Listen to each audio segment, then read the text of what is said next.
Ang ating maalaga, nakita nila tayo. Yay! Takbuhan na. Takbuhan na. Takbuhan na. Mag-intro pa lang tayo, parating na sila. Ayan na sila. Pero ito na yung dalawang malaki oh.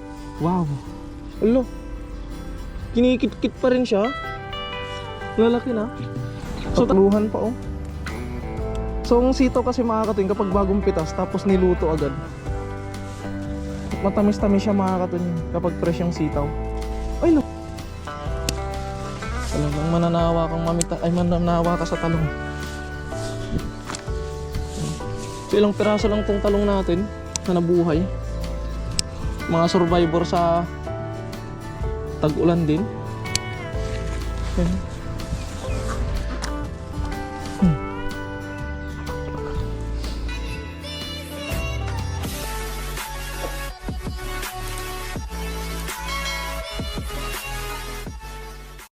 So what is up mga katunying, magandang hapon. Ayun naman ang ating maalaga, nakita nila tayo. Yay! Takbuhan na.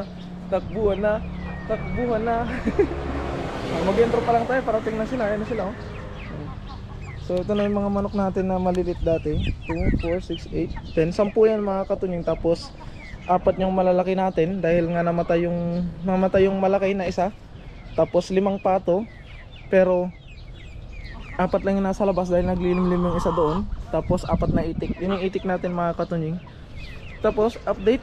Di pa tayo nakapag-intro pala. Mag-intro muna tayo. Dahil di pa tayo nakapag-intro, mag-intro muna tayo. So what is up mga katunying? Magandang araw po sa ating lahat. So kakaut lang natin sa trabaho mga katunying. At tayo ngayon ay mag-harvest muli. So kung mapapansin nyo mga katunying, madamo na dito sa garden natin. So lalong lalo na dun sa mga gulayan natin mga katunying ay sobrang damo na. Gawa nang dito sa lugar namin mga katunying ngayon ay panayang pag-ulan niya tuwing gabi.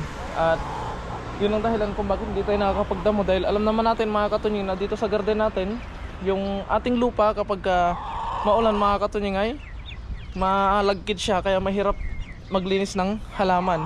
Di bale mga katunying kasi baka this week ay papadala sa atin yung grass cutter. Gagrass cutter natin, isahan na lang mga katunying para isahang linis. At syempre ngayong araw mga katunying mag-harvest ulit tayo. Dahil ang gagawin lang natin ngayon sa mga panahon na to, syempre dati mga katunying ay puro lang tayo tanim, puro lang tayo tanim, puro lang tayo tanim. Ngayon naman, puro naman tayo harvest mga katunying. At i-update ko din kayo kung ano nang mga nangyari dito sa ating garden. At yung sa itlog pala mga katunying, i-check natin kung ilan na dahil iipunin muna natin. Tapos isahang harvest. At syempre i-update ko muna kayo. Dito, meron pala tayong isang project mga katunying na hindi pa natatapos. So ito ay liguan ng ating mga alaga. Ayan. Oh, di ba? So dalawang box na pinagdugtong ko mga katunying kasi hindi ko pa siya natatapos, you know? So hinihinang ko siya ng gamit plastic lang din para maidugtong ko siya. Tapos meron siyang mga konting bakal. Pero ang gagawin ko kasi dito mga katunying, parang dinugtong ko lang siyang ganito, tapos lalagyan ko siya ng trapal. So inisip ko kung puputol tayo dun sa trapal o gagamitin natin yung pinantakip natin sa pato, papalitan na lang natin. So titignan natin sa mga susunod na video kung anong pwedeng mangyari dito mga katunying. At nandito nga yung ating mga alaga oh. Nakapanood sila. Shout out sa ating mga alaga. So ganun mga katunying. Tapos bubutasan ko pala siya dito or dito. Basta bubutas ako dito mga katunying. Tapos lalagyan ko siya ng hose. Lalagay ko yung hose na yan para maging labasan ng tubig niya. Kapag maghuhugas tayo ng hugasan natin mga katunying, is ibababa lang natin yung hose na yan. Tutulo na yung tubig niya para hindi natin itataob ng itataob at para hindi masira kaagad. Dahil syempre mga katunying, yung excuse me, ayun, baka pagganon kayo.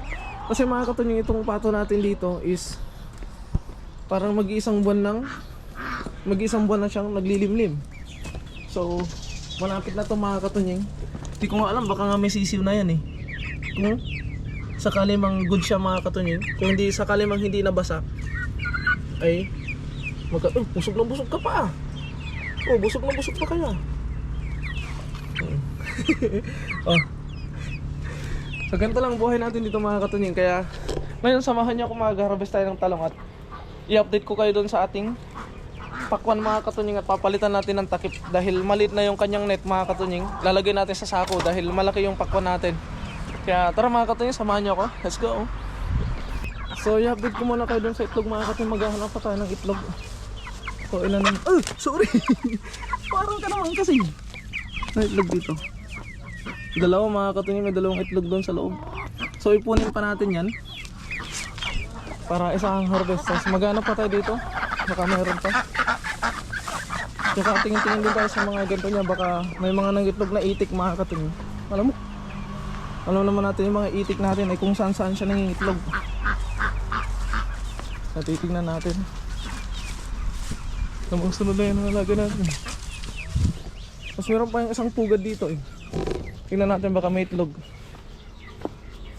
O yun, may isang itlog dito mga katunying, ano? Isang itlog. So punta na tayo na sa kabilang bakod.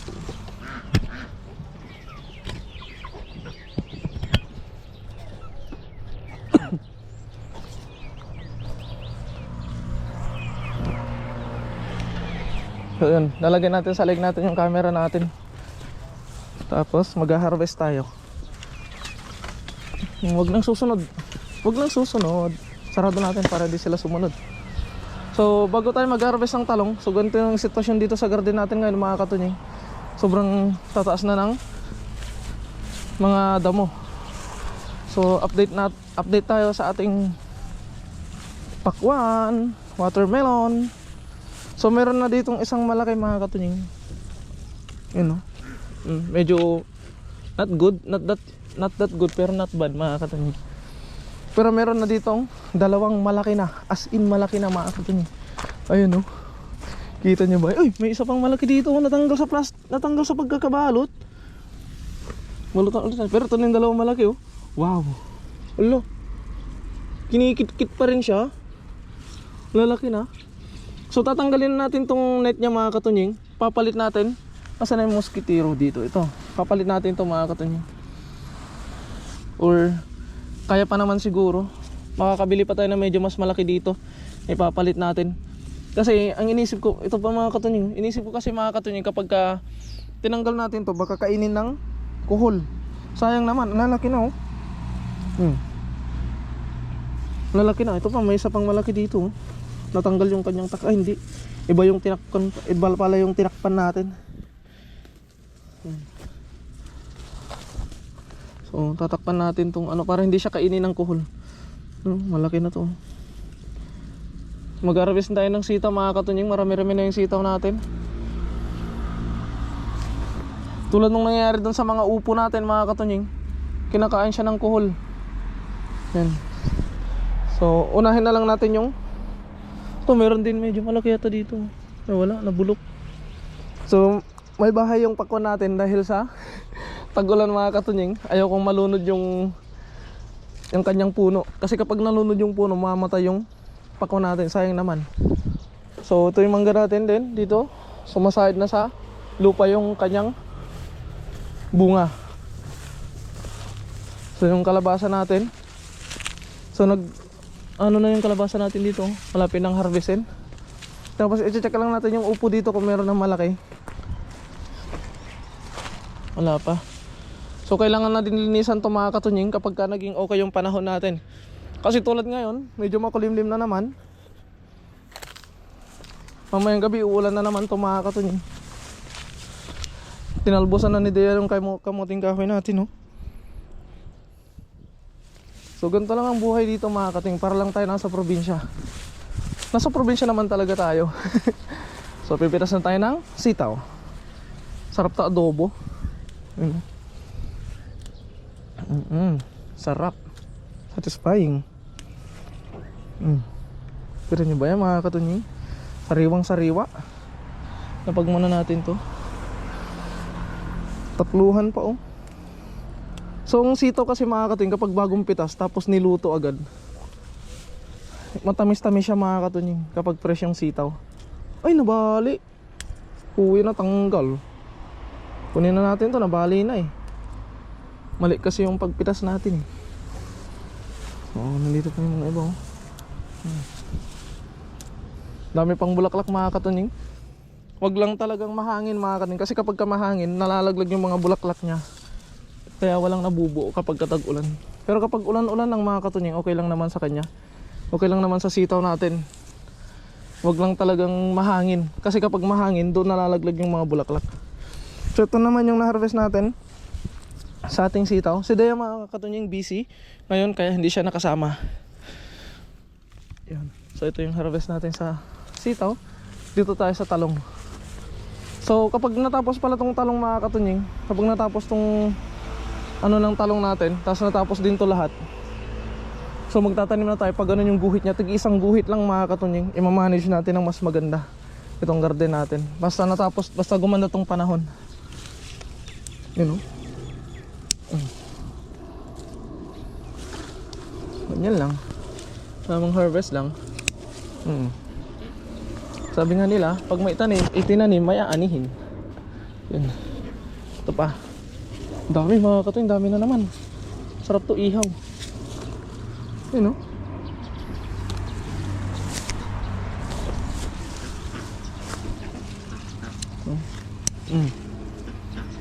Kakapitas lang natin nung nakaraan. Pitas na naman. Yan yun naman ito mga katunying. Ang may update ko kayo sa sili namin mga katunying. Makita nyo yung sili namin. Talagang sobrang daming bunga. As in ang dami. Ito. Ginawan ko na ng post ito eh. Yan. Kikintab mga katunying. Parte daw walang spray to. Nagmalaki eh no. Ay, yun lang. Napaya. Yung mga nakagapo sa lupa, kinakain ng kuhol eh no. Ano, nasa loob pa nga yung kuhol niya mga katunying. Yung kuhol na maliit oh. Nasa loob. Pwede pa yung tanggalin yung ano niya, tapos bigay sa pato. Vegetarian naman yung mga alaga natin eh. Yung dami mga katunying oh. Yun naman yan.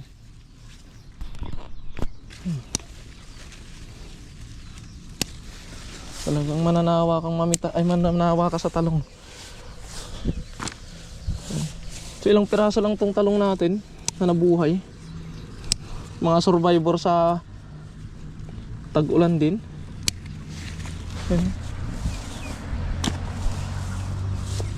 Kahit na ganto-ganto tong talong natin mga katunying, marami pa rin binibigay na gulay sa atin. Yeah. Ay. So gusto kong maranasan mag-harvest ng sili. Kaso sabi ni Dea ay hintay niya daw na mahinog mga katunying dahil di ko alam kung anong gagawin niya. Kasi hindi naman ako nagsisili mga katunying. Mahilig lang talaga ako magtanim-tanim ng kung ano-ano. Dahil isa nga yun sa paborito niya, sili. Kaya nagtanim tayo ng ilan. At yun nga, ang sipag nga mamunga ng sili natin. May share pa natin sa mga kaibigan natin to mga katunying. Sa mga katrabaho natin, ganun. Yun, malilit pa. Mga malilit, wag na muna natin kunin. Para may harvestin tayo sa susunod. Yun.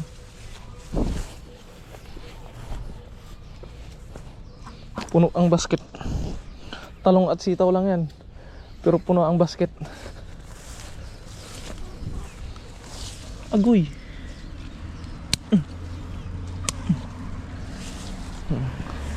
So sa kabila. Ito may isa pa dito. May damage na eh. Kunin na natin. So diba? Isang basket.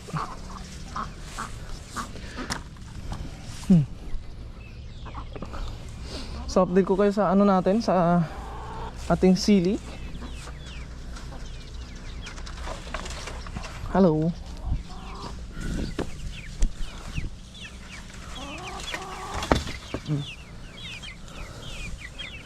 Padaan. Maapakan kita.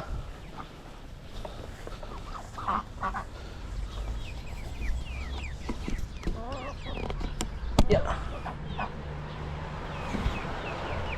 So ito yung harvest natin mga katunying. So sinasakin ng manok. Hindi naman nila kakainin yan kapag hindi nabubuksan. Papakita lang natin yung ating sili. Tingnan yung sili natin. Ay ko! Ba't ka nanuno ka? Tingnan yung sili natin oh. Wow, grabe. Hindi ako mahilig sa sili pero tingnan nyo naman. Nakakamangha. Okay? Halos di lang kita kasi nga green siya. Pero hindi ko alam kung kapag sa cellphone na ay nakikita na. Pero dito sa gamit nating camera halos hindi siya kita. Pero grabe, ang dami. Magloko kan. Ito sa kabila. Ito naman sa kabila mga kating, ibang variety naman to. Hindi ko alam kung anong klaseng sili to, pero sili pa rin siya. Kasi yung ibang tanim, may kalabasa pa dito. Tapos may kangkong din tayo, daw ng sibuyas at kamote. So next natin mga katunying, i-check natin ulit yung iba. Kailangan nating tumingin ng ibang parte na pwede na ng pangitlogan, kasi yung pangalaga natin kung saan saan sila nangingitlog. Kaya kailangan nating lumibot paminsan-minsan dito, kasi baka may ligaw na itlog. Dito lang, kasi minsan yung mga pato natin pasaway. May mga alagad tayong sunod ng sunod, kasi malalago na yung dahon dito mga kapatid, yung mga puno, ay puno, mga damo. Ariko, kaya need nating tignan. So dahil wala lang mga katunying, at ito yung ating harvest.